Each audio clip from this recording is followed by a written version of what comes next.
Chennai ribbon மாளிகையில் மனு கொடுக்க வந்த தூய்மை பணியாளர்கள் குண்டுக்கட்டாக கைது செய்யப்பட்ட சம்பவம் பரபரப்பை ஏற்படுத்தியுள்ளது.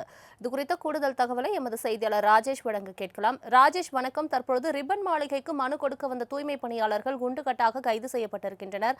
அங்குள்ள கள நிலவரம் என்ன? அவர்களின் கோரிக்கை என்னவாக இருக்கிறது?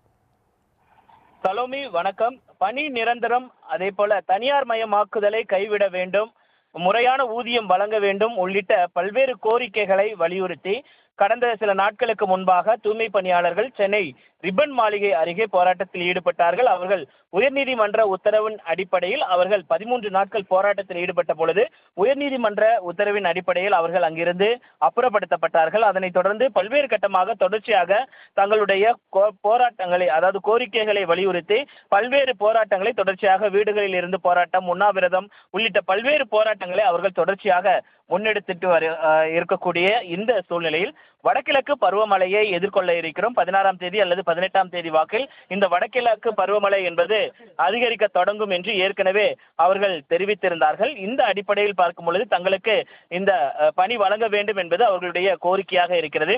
கிட்டத்தட்ட சென்னை மாநகராட்சியை பொறுத்த வரைக்கும் 3000த்திற்கும் மேற்பட்ட காலி பணியிடங்கள் இருந்த நிலையில் அதற்கு 1000 பேர் மட்டுமே நியமிக்கப்பட்டிருக்கிறார்கள். இன்னும் 2000 பேர் நியமிக்கப்படாத ஒரு சூழல் என்பது இருக்கிறது.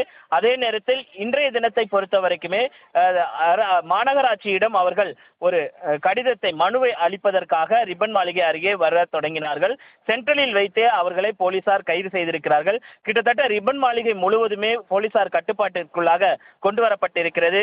கிட்டத்தட்ட 10க்கும் மேற்பட்ட வாகனங்கள் படைசூழ நிற்கிறது. அவர்களிடம் பேசும் பொழுது 71 நாட்களாக பணியில்லாமல் இருக்கிறோம், மழைக்காலம் வருகிறது, மக்களின் பொது சுகாதாரம் பாதுகாக்கப்பட வேண்டும், ஆகையால் 31/7/2025 பணி நிலைமையிலேயே மீண்டும் மாநகராட்சியில் பணி வழங்க வேண்டும், பணி கேட்டு வருபவர்களை மாநகராட்சி வரவிடாமல் காவல்துறையினர் தடுக்க முயற்சிக்கிறார்கள், தூய்மை பணியாளர்களுக்கு ஜனநாயக உரிமை கிடையாதா, சமூக நீதி கிடையாதா என்று அவர்கள் கேள்வி எழுப்பியிருக்கிறார்கள். சலோமி, தங்களின் முழு விவரங்களுக்கு நன்றி ராஜேஷ்.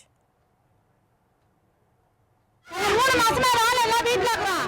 நாங்க எப்படி சாப்பிட முடியாது, பண்ண முடியும், ஆடை கட்ட முடியுமா? மனு கொடுக்காம பார்த்து இது மாதிரி பிடிச்சி ஏற்றினா என்ன அர்த்தம்? நாங்க என்ன சண்டை போறோமா, கலாட்டா பண்றோமா? அவங்கதான் நாங்க உட்காந்துக்கிறோம், உள்ள போய் கொடுத்துட்டு வர போறாங்க கூட. எங்க அவ்வளவுதான். எதுக்கு எங்களை இப்படி பிடிச்சி ஏற்றணும்? நாங்க என்ன தீவிரவாதியா? 3 மாசம் வேலை இல்ல, எங்க வேலை தான் நாங்க கேட்டு போராடுறோம், வேற எதுவுமே நாங்க கேட்கல.